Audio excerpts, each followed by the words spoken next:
Commander Jake felt the ship shake violently around him. Red warning lights flashed in the control room of the UES Horizon as alarms screamed through the air. He gripped his chair and looked at the damage reports flowing across his screens. "Engine 3 is completely dead," shouted Engineer Carlos from his station. "Engine 2 is losing power fast. We're going down whether we like it or not." Jake looked through the front window at the blue and green planet below them. 442b looked peaceful from space, with white clouds swirling over vast oceans and brown continents. It was supposed to be their first stop on humanity's greatest adventure into deep space.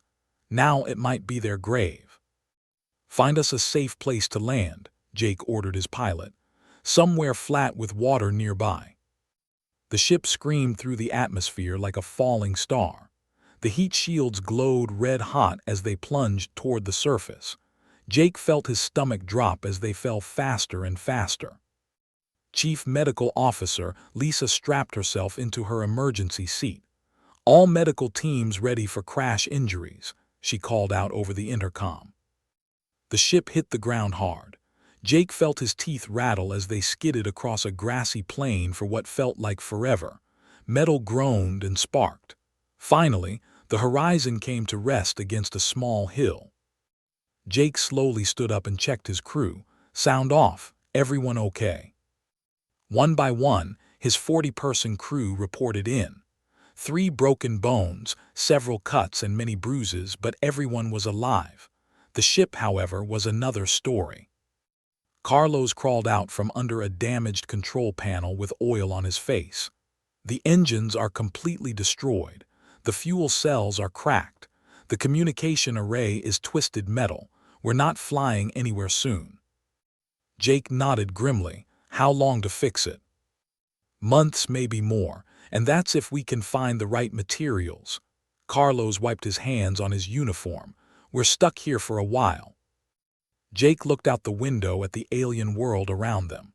Strange purple grass stretched to the horizon. Odd-shaped trees with silver leaves swayed in the wind. 2 small moons hung in the pink sky. "Set up a perimeter," Jake ordered. "We don't know what lives here." The crew worked through the day to secure their landing site. They set up emergency shelters and medical stations. Dr. Clark, their science expert, took readings of the air and soil. "Good news," reported as the sun set. "The air is breathable. The water is clean. No dangerous radiation. We can survive here." That night Jake couldn't sleep. He walked around the ship, checking on his crew and thinking about their situation. Earth was so far away that radio signals would take years to reach home. They were truly alone. The next morning, Jake woke to excited voices outside his shelter. "Commander, you need to see this," called Security Chief Karen Bell. Jake stepped outside and stopped in amazement. A group of tall, graceful creatures stood at the edge of their camp. They looked like deer that had learned to walk on 2 legs, but they were much larger. Beautiful crystal-like horns grew from their heads, glowing softly with blue light. The creatures carried baskets filled with colorful fruits and clay pots full of clear water. They set these gifts on the ground and stepped back, making soft musical sounds. "They brought us food," whispered Lisa in wonder. One of the creatures, taller than the others, stepped forward. It pointed to the damaged ship, then to the humans, then to the gifts. Its crystal horns pulsed brighter. "I think it's asking if we need help," said Clark. Jake slowly approached the tall creature. He pointed to himself and said clearly, "Jake." Then he pointed to the creature with a questioning look. The creature touched its chest with a long, graceful hand and made a sound like wind chimes. It repeated this several times. "I think that's its name," Jake said. He tried to copy the sound but failed badly. The creature seemed to find this amusing, making soft trilling noises that might have been laughter. Over the next few days, more of the creatures came to visit. The humans learned that they called themselves something that sounded like. They brought food, water, tools, and materials every day. They never asked for anything in return. Carlos was amazed when Young started helping him fix the ship. They couldn't understand his words, but they seemed to understand what he was trying to do. They brought him metals and crystals that worked better than his original parts. "Look at this," Carlos showed Jake a piece of blue crystal. "They use this stuff like we use computer chips. It's more advanced than anything we have, but they make it with simple tools." Lisa found herself treating injured who came to her for help. She learned that they were gentle creatures who ate only plants. They had never developed weapons because they had no enemies on their world. Made the most important discovery. She found cave paintings that showed this history. The planet was slowly getting colder. Ice was growing at the north and south poles. Thus food plants were dying. "Jake, they're going extinct," said sadly. "Their population has dropped from millions to just a few thousand. They have maybe 50 years left." Jake felt a pain in his chest as he watched the children playing near their camp. These beautiful, kind creatures had welcomed humans with open arms. They shared everything they had, even though they were dying themselves. That evening, Jake gathered his crew together. "I've made a decision," he announced. "We're not just fixing our ship and leaving, we're going to help them." Some crew members looked surprised, but most nodded in agreement. "We have farming technology that could work in cold weather," said botanist Helen Rogers. "We have medical knowledge that could help them live longer. We have tools and machines they've never seen." "It's the right thing to do," added Lisa. "They saved us when we crashed. Now we save them." Carlos grinned. "Besides, working with them has taught me more about engineering than years of school. We can learn from each other." Jake looked at his crew and felt proud. "Then it's settled. We're not just visitors here anymore. We're neighbors." They seemed to understand the change in the humans' behavior. When Jake used simple drawings to show them pictures of farms and houses and schools, their crystal horns glowed brighter than ever. Within weeks, human technology and wisdom began working together. Greenhouses rose from the purple grass. New crops designed for cold weather began to grow. Children learned human games while human adults learned songs.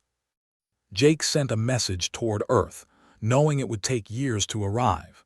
In it, he requested not warships or conquest fleets, but colony ships full of families and teachers and doctors. "We have found something precious out here," he recorded. "Not gold or rare metals, but friends. Real friends who prove that kindness exists everywhere in the universe. Send people who want to build, not destroy. Send people who want to learn, not conquer." As he finished the message, Jake looked out at and human children playing together under the alien sky. They had chosen to help humanity when they were helpless and alone.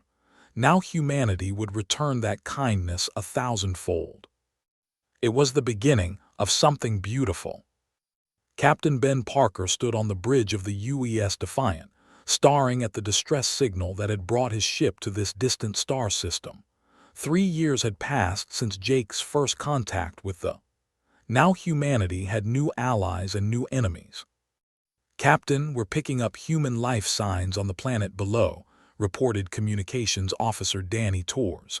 "But there's something else. Large alien ships in orbit around Rigel Prime." Ben studied the scanner readings with growing anger. The UES Discovery, a human research vessel, was being held on the planet's surface. Its crew was alive but contained in what looked like prison camps. "Sir, incoming transmission," Danny announced. "The aliens want to talk." "Put them on screen." The flickered and showed a reptilian face with yellow eyes and sharp teeth. The creature's scales were dark green, and metal rings pierced its snout and ears. Behind it, Ben could see other similar beings wearing military uniforms. "I am War Commander of the Empire," the alien said in broken English. "You will surrender your ship immediately. Your people below are our prisoners. They will remain so until you submit to our authority." Ben felt his jaw tighten. "I'm Captain Ben Parker of the United Earth ship Defiant. Release our people now and we can discuss this peacefully." made a sound like a snake hissing with laughter. "Peaceful. You humans are weak. We have heard about your pathetic friendship with the plant-eating. You think kindness makes you strong. We know better. Only strength matters." The screen changed to show horrible images that made Ben's blood run cold. Human prisoners were chained in metal cages. Some had wounds that looked fresh. Others appeared sick and beaten. "Your Captain Helen Torres sends her greetings," said mockingly. The camera focused on a woman in a torn uniform, her face bruised and her arm in a crude bandage. "She has been most entertaining for my warriors. We broadcast her suffering across our empire for amusement." Ben's hands formed fists at his sides. "You're torturing innocent people. We are teaching the galaxy that humans are nothing special. Your soft hearts make you weak. Soon other species will see these broadcasts and know that the Empire is supreme." The transmission ended, leaving Ben staring at a blank screen. His bridge crew sat in shocked silence. "Orders, sir?" asked his tactical officer, Lieutenant Amy. Ben turned to face his crew. Every face showed the same cold anger he felt burning in his chest.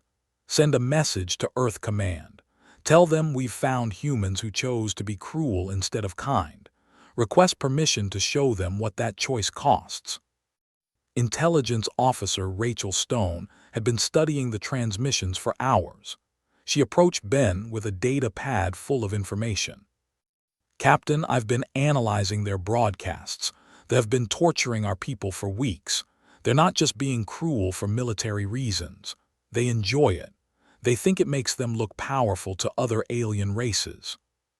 Ben read through Rachel's report with growing disgust. They had captured the Discovery's crew during a routine scientific mission. Instead of treating them as prisoners of war, they had made them into entertainment. "They've been sending these torture videos to dozens of other species," Rachel continued. "They want the galaxy to see humans as weak and helpless. They think fear will make other races serve them." "Have we received a response from Earth Command?" Ben asked Danny. "Yes, sir. Earth Command authorizes Operation Retribution. All human ships in nearby sectors are being redirected to support us. They are also sending intelligence data about positions." Ben smiled grimly. "Good. It's time to learn that humans have more than one way to respond to aliens." Marine Colonel Frank Davis gathered his troops in the ship's hangar bay. Unlike the peaceful first contact with this would be a military operation. Frank had trained his Marines for exactly this type of rescue mission. "Listen up," Frank addressed his soldiers. "The enemy has our people. They've been hurting them for sport. We're going to get our people back and make sure this never happens again." The Marines checked their weapons and armor with professional efficiency. These were not the same humans who had crashed on the world. These were Earth's warriors, trained and equipped for battle. Lieutenant Amy prepared her squadron of stealth fighters in the launch bay. The sleek black ships were invisible to most alien sensors. Each one carried enough firepower to destroy a battleship. "Remember," Amy told her pilots, "we hit fast and hard. Take out their ships before they know we're there. No mercy for anyone who tortures prisoners." The attack began at dawn on Rigel Prime. Amy's fighters struck first, appearing out of nowhere to destroy the fleet in orbit. The alien ships exploded in brilliant flashes before they could even return fire. On the planet's surface, Frank's Marines landed in precise formations around the prison camps. They moved like shadows through the positions, taking out guards with silent efficiency. Ben watched from the Defiance Bridge as his forces dismantled the military in a matter of hours.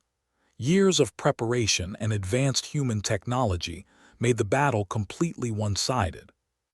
"Command center destroyed," reported Amy over the radio. "All orbital defenses eliminated." "Prison camps secured," added Frank. "Our people are safe. Enemy forces are surrendering across the planet." War Commander was brought aboard the Defiant in chains. His proud military uniform was torn and dirty. The arrogant reptilian who had mocked human weakness now cowered before Ben's desk. "You cannot do this," hissed. "We are a mighty empire. We have conquered dozens of worlds." Ben stood up slowly. You had an empire, not anymore." Through the could see human ships destroying installations across 3 star systems. Every military base, every weapons factory, every ship that had participated in the torture of humans was being systematically eliminated. "We gave you a choice," Ben said calmly. "We offered to discuss things peacefully. You chose cruelty instead. You chose to torture innocent people for entertainment. Now you see what that choice costs." Watched his empire crumble in real time. "You are destroying everything we built." "No," Ben corrected. "You destroyed it the moment you decided to hurt our people. We're just cleaning up what you broke." The rescue operation continued for days. Every human prisoner was found and treated. Captain Helen Torres was badly injured but alive. She and her crew were taken to the best medical facilities humanity could provide. The Empire ceased to exist within a week. Their surviving military forces were captured and imprisoned. Their weapons were destroyed. Their warships became scrap metal floating in space. Ben stood in the medical bay, watching doctors treat the rescued humans. Helen Torres was conscious now, her arm properly bandaged and her wounds healing. "Thank you," she said weakly. "We thought no one would come for us." "Humans always come for their own," Ben replied. "And we always remember who helps us and who hurts us."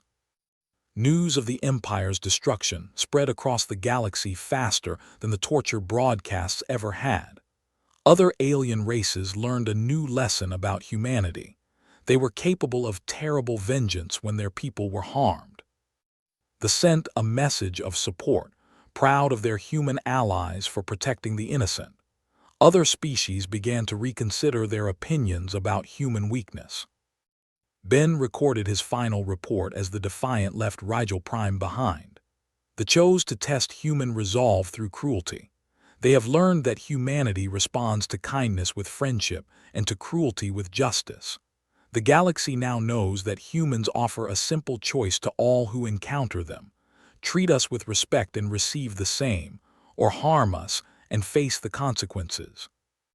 The former worlds were left empty except for monitoring stations. They would serve as a reminder to any species that might consider following the same path. Humanity had shown both sides of its nature to the galaxy. The message was clear: choose wisely how you treat humans, because they will return exactly what you give them. Admiral Wright received the emergency transmission while reviewing reports from the former territories. The message came from deep space, broadcast on frequencies that human ships had never heard before. "This is Queen Mother H of the Borean Collective," the translated voice said through the communication system. "We are the last survivors of our people. Our star has died. Our worlds are gone. We seek shelter among the stars and beg for sanctuary from those who might show mercy to the desperate." Studied the long-range sensors as her communications officer, Lieutenant Gary, worked to improve the signal. The readings showed a massive fleet of alien ships drifting in the empty space between star systems. "How many ships are we looking at?" asked her tactical officer. "Over 3,000 vessels, Admiral. But they're not military ships. They look like cargo haulers, passenger transports, and civilian craft. Most are showing critical system failures." Dr. Peter, now Director of Relations, stood beside on the bridge of the UES Guardian. Since the incident, his job had become much more important. Every first contact could determine whether humanity gained new friends or new enemies. "Admiral, we need to be careful," Peter said quietly. "After what happened with some people back on Earth think we should be suspicious of all alien contact." Nodded but kept watching the sensor readings. "What does your analysis tell you about these Boreans?" Their message was polite and honest about their situation. They're asking for help, not demanding it. They're not trying to hide their numbers or capabilities. That's very different from how they approached us." The transmission came through again, clearer this time. The alien voice sounded tired and sad, not threatening or arrogant. "We know that humans have shown both great kindness and great strength to other species. We pray that our approach with respect and humility will earn us the kindness. We have nothing to offer but our gratitude and our knowledge. We are dying in the cold of space and ask only for a chance to live." Made her decision. Set course for their position. Full humanitarian configuration. Have medical teams and engineering crews ready to assist. The journey to the refugee fleet took 2 days. When the Guardian arrived, saw something that broke her heart. Thousands of alien ships floated in the darkness, many of them barely functional. Emergency lights flickered weakly on their hulls. Some ships had gone completely dark.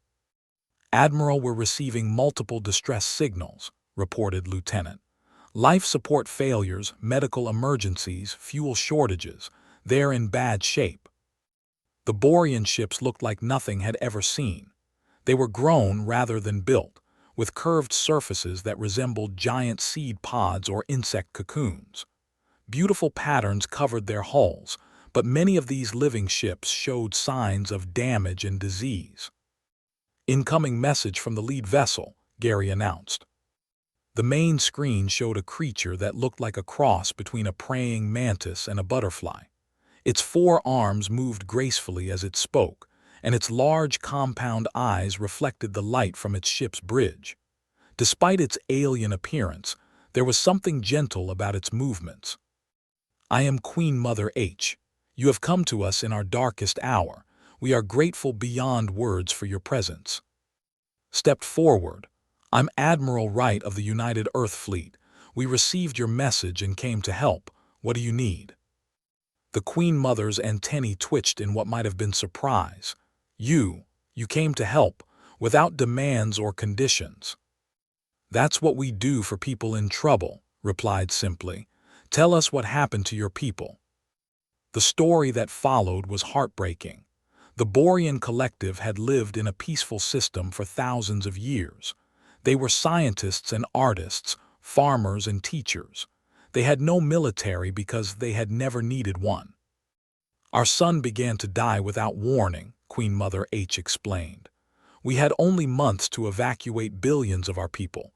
These ships carry the last 2 million Boreans in existence. Everyone else is gone." Doctor stepped forward.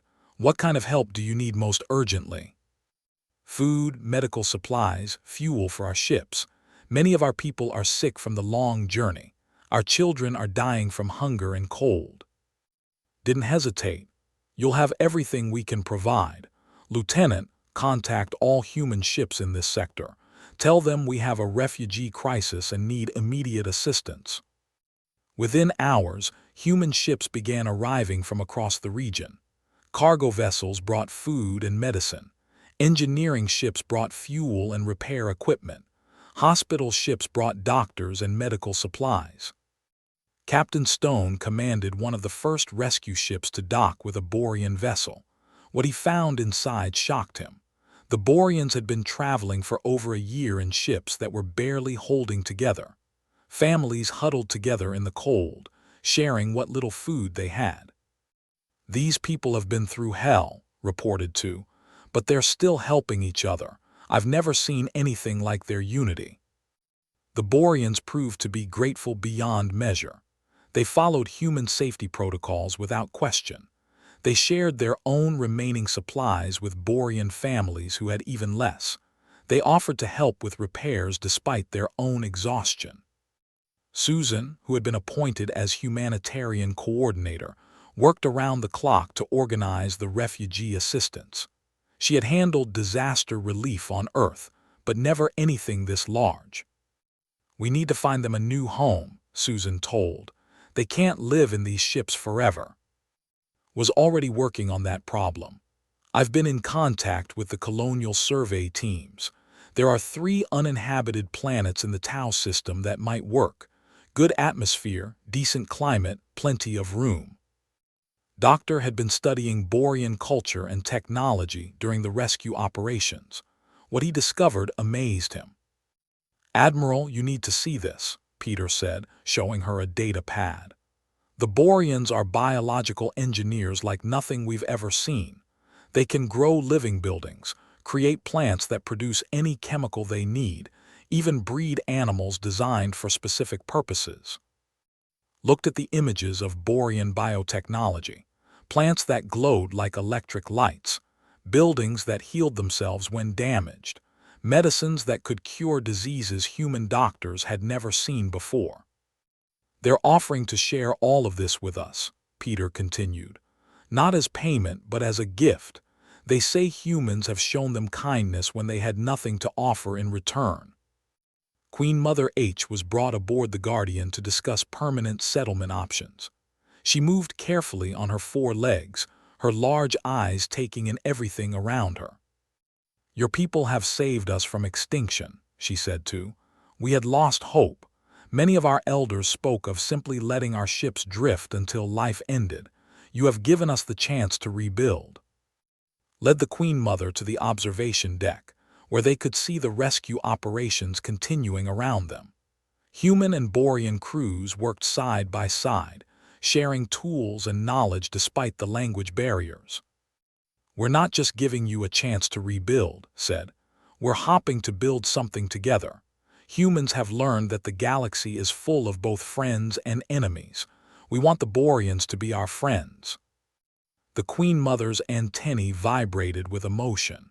"The ancient stories of our people speak of a time when all species worked together for the good of everyone. We thought these were only myths. Perhaps they were prophecies instead." The relocation to Tau took several months.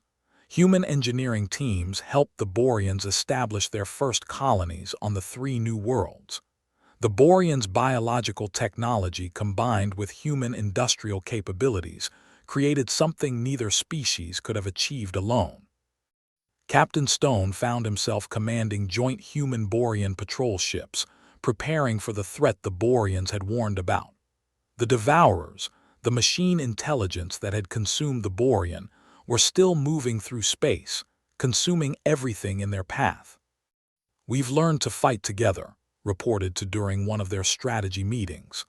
"Borean biotechnology can adapt to any situation. Human tactics can handle any enemy. Together, we're stronger than either species alone." Stood on the observation deck of the Guardian, watching the first Borean city growing on the surface of Tau Prime. The living buildings reached toward the sky like beautiful flowers, while human-built factories provided the tools and materials the refugees needed. "Admiral," Queen Mother H said, joining her at the window, "my people have a saying, kindness planted in dark soil grows into friendship that spans the stars. You have proven this saying true." Smiled as she watched human and Borean children playing together in the gardens below. "The Boreans came to us with respect and honesty. They asked for help instead of demanding it. They offered partnership instead of submission. That's the kind of relationship we want with other species." The message was spreading across the galaxy once again. Humanity would welcome those who approached with genuine need and honest intentions. The Boreans had chosen to trust in human kindness, and they had received sanctuary, friendship, and a new future among the stars. It was another lesson for the galaxy about the choices that determined how humans would respond to alien contact. Trade Commissioner Alan Foster walked through the corridors of Vega Station with mixed feelings. The neutral trading post buzzed with activity as merchants from dozens of species conducted business. After the war and the Borean rescue, humanity had become a major power in this part of the galaxy. "Commissioner, the Crystalline Consortium representatives have arrived," announced his assistant, Lieutenant Kate Wilson. "They're requesting a formal meeting about trade agreements." Alan nodded as he reviewed the files about this new species. The consortium had appeared in galactic trade networks only recently, but they had advanced energy technology that many species wanted. They seemed professional and respectful in their communications. The meeting room overlooked the station's main docking bay. Through the large windows, Alan could see the consortium ships. They looked like giant crystals floating in space, beautiful and geometric. Their surfaces caught and reflected the light from Vega Station's external lights. Prime Crystal Hexagon 9 entered the room with two other consortium members. They were living crystals that had somehow learned to move and think. Hexagon 9 was tall and blue, with faceted surfaces that sparkled as it moved. When it spoke, its voice sounded like wind chimes. "Greetings, Trade Commissioner Foster. We are honored to meet with representatives of humanity. Your species has gained quite a reputation for both generosity and strength." Alan stood and offered a formal bow. "Welcome to Vega Station. We're always interested in meeting new trading partners. What does the consortium have to offer?" Hexagon 9 gestured to its companions, who began displaying holographic images of advanced technology. "We have mastered the art of energy manipulation. Our power sources are more efficient than anything currently used by biological species. We believe this technology would be valuable to human colonies." The energy systems they showed were impressive. Fusion reactors the size of briefcases that could power entire cities, batteries that never lost their charge, force fields that could protect planets from asteroid impacts. "This is remarkable technology," Alan admitted. "What would you want in exchange?" "We are curious about biological life," Hexagon 9 replied smoothly. "We would like samples of human DNA, brain scans of volunteers, and detailed information about your culture and history. For research purposes, of course." Security Chief Karen Bell, who had been quietly observing from the back of the room, felt something cold in her stomach. The request seemed reasonable on the surface, but years of security work had taught her to trust her instincts. "That's a significant request," Alan said carefully. "We would need to discuss this with our leadership before agreeing to any biological sampling." "Of course, we understand the sensitive nature of such materials. Perhaps we could begin with cultural exchanges and voluntary medical examinations. We have research facilities that could benefit greatly from studying how biological consciousness functions." The negotiations continued for several days. The consortium seemed patient and professional. They answered questions about their technology and provided detailed specifications. They even agreed to smaller trial exchanges to build trust. Dr. Amy, the station's chief medical officer, supervised the first group of human volunteers who agreed to medical examinations by consortium researchers. The volunteers were paid well and told the examinations would help both species understand biological and crystalline life forms. "The procedures are painless," Doctor reported to Alan. "Brain scans, blood samples, genetic mapping, all standard medical tests. The volunteers report feeling fine afterward." Intelligence analyst Danny Torres had been monitoring consortium communications since their arrival. Most of their transmissions were routine business communications, but Danny noticed some encrypted messages that seemed more secretive. "Commissioner, I think we should be more careful with these crystal people," Danny said privately to Alan. "Some of their encrypted communications mention human colonies in ways that don't sound like trade discussions." Karen Bell was conducting her own investigation. She had placed hidden monitoring devices around the consortium's work areas and was tracking their activities when they thought no humans were watching.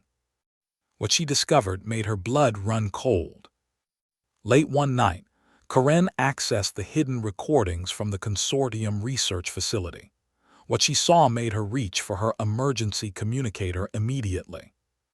The consortium researchers were not just studying human biology, they were weaponizing it.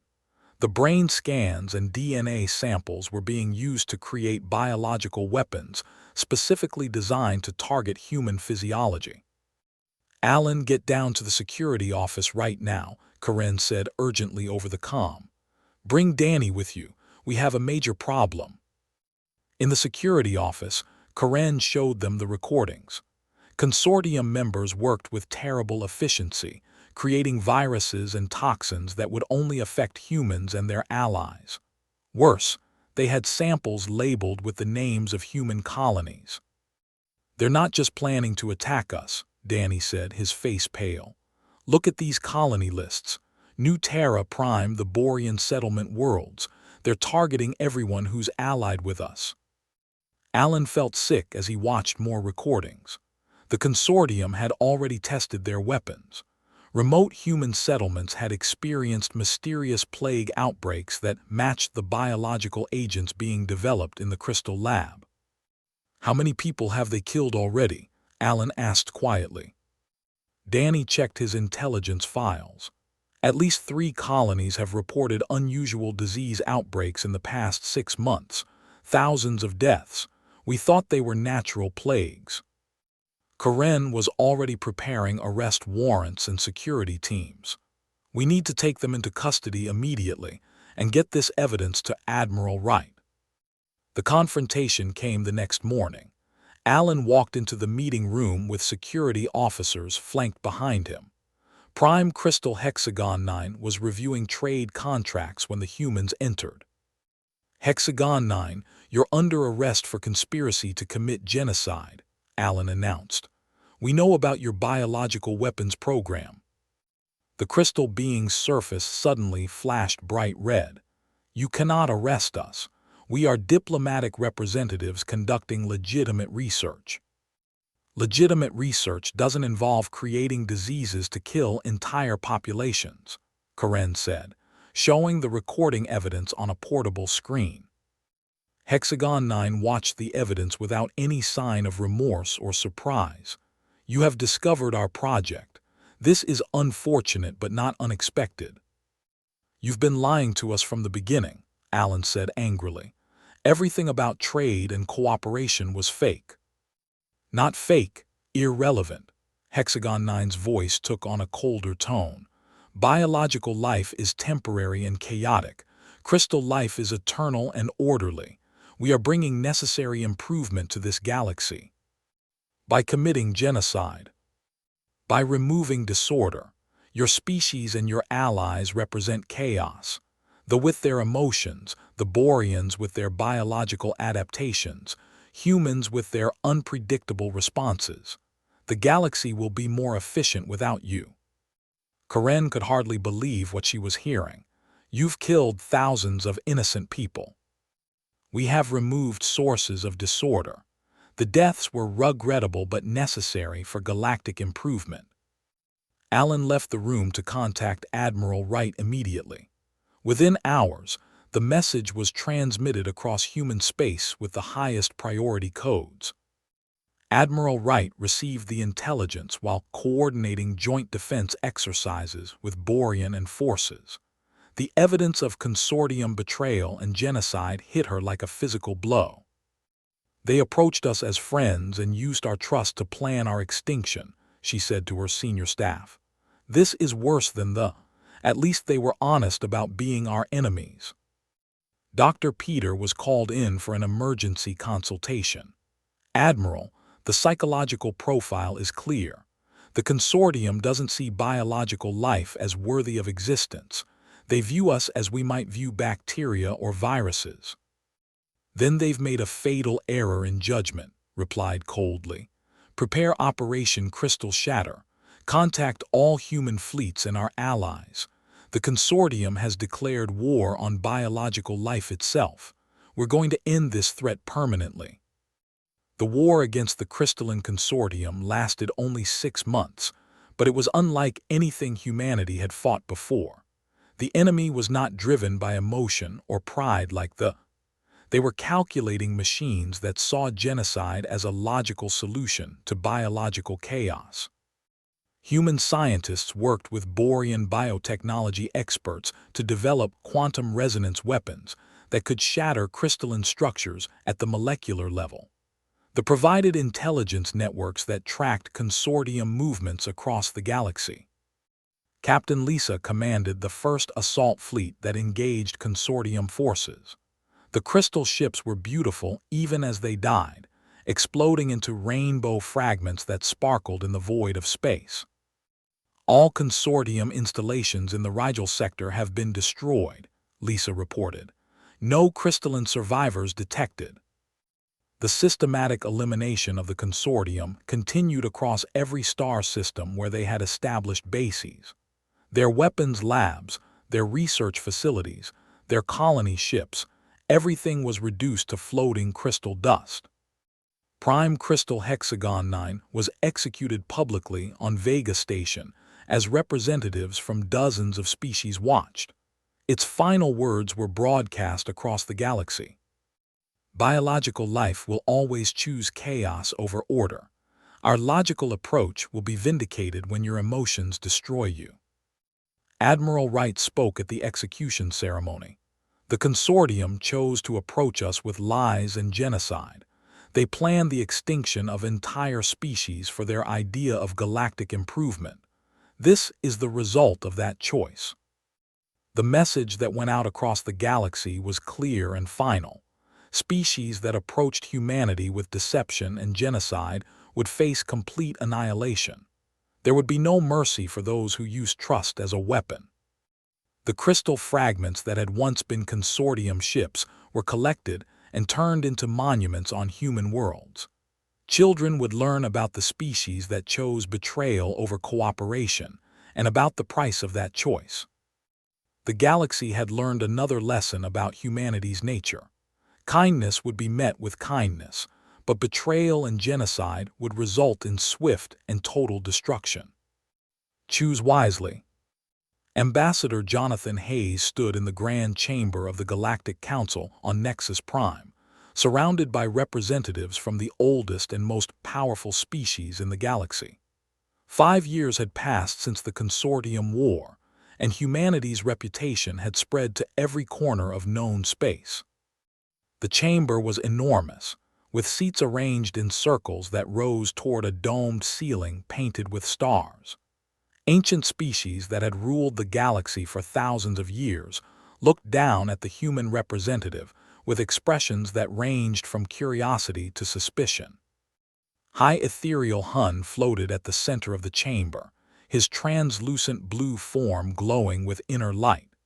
The Ethereals had founded the Galactic Council 10,000 years ago and still controlled most of its decisions.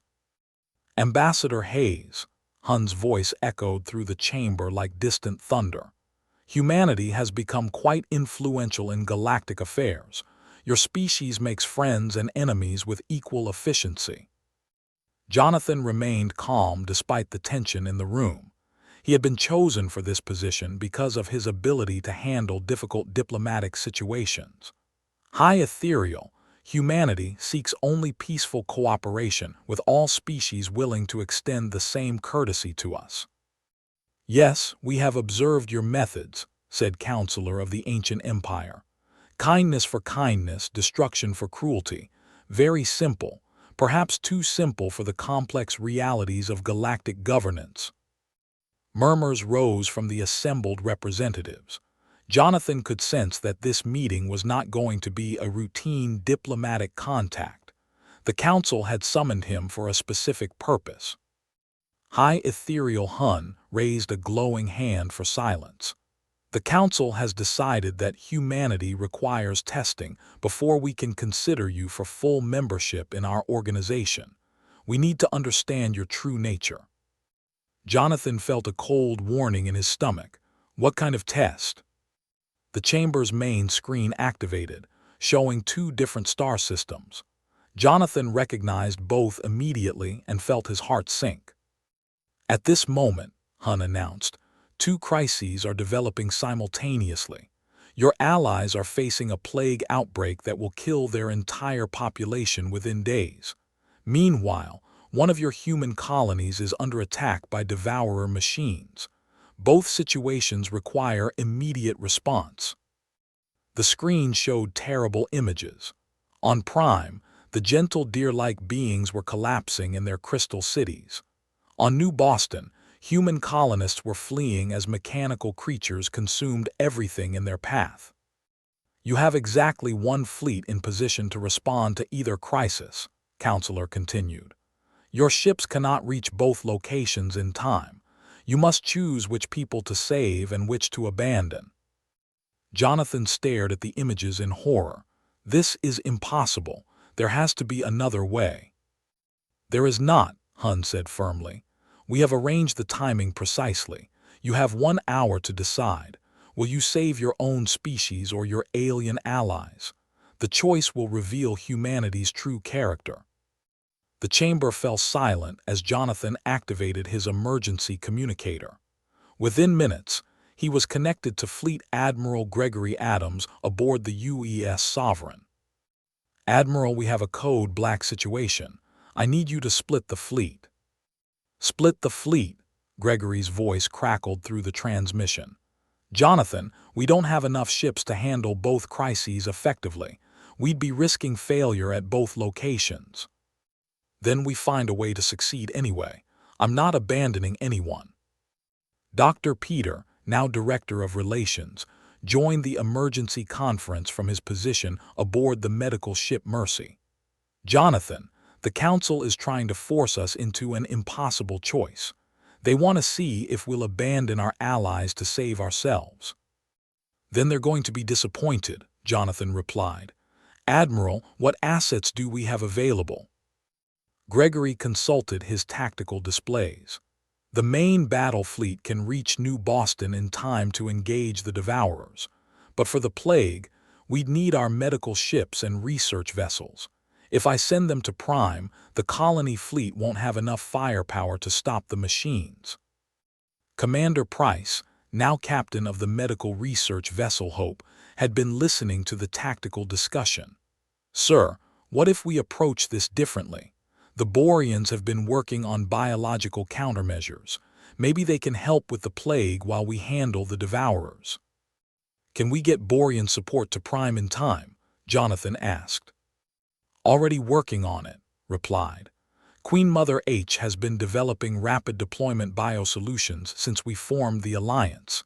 If we can get the data on this plague, they might be able to synthesize a cure. Admiral Gregory made his decision. All right, we're going to try something that's either brilliant or suicidal. Battle Fleet moves to engage the Devourers at New Boston. Medical Fleet coordinates with Borean bioteams for Prime. We save everyone or die trying. High Ethereal Hun watched the human communications with growing surprise. They are dividing their forces. This is tactically unsound. They will likely fail at both objectives. Counselor leaned forward in his ancient seat. Perhaps that is the point. They refuse to abandon their allies even when logic dictates sacrifice. The dual operations began simultaneously. At New Boston, Colonel William Rogers led ground forces against the Devourer machines, while Admiral Gregory's ships engaged them in space. The mechanical entities were relentless, but human tactics and Borean bioweapons proved effective against their programming. At Prime, Captain Price worked frantically with Borean scientists to analyze the plague. Queen Mother H had sent her best bioengineers, who began synthesizing treatments based on physiology. The plague is artificial, reported to Jonathan. Someone designed this specifically to target biology. This isn't a natural disaster. In the council chamber, Jonathan turned to face High Ethereal Hun. You didn't just arrange the timing of these crises. You created them. Hun's glowing form flickered slightly. The test required genuine stakes to reveal true character. You infected an entire innocent species with a deadly plague just to test us. Jonathan's voice was dangerously quiet. They were always destined for extinction. We merely accelerated the timeline to serve a greater purpose. Murmurs of discomfort rose from some of the council members. Not all of them had known about the artificial nature of the crises. And the Devourer attack, Jonathan demanded. We discovered their location and guided them to your colony. Again, the threat was real, but the timing was orchestrated. Jonathan felt a cold fury building in his chest.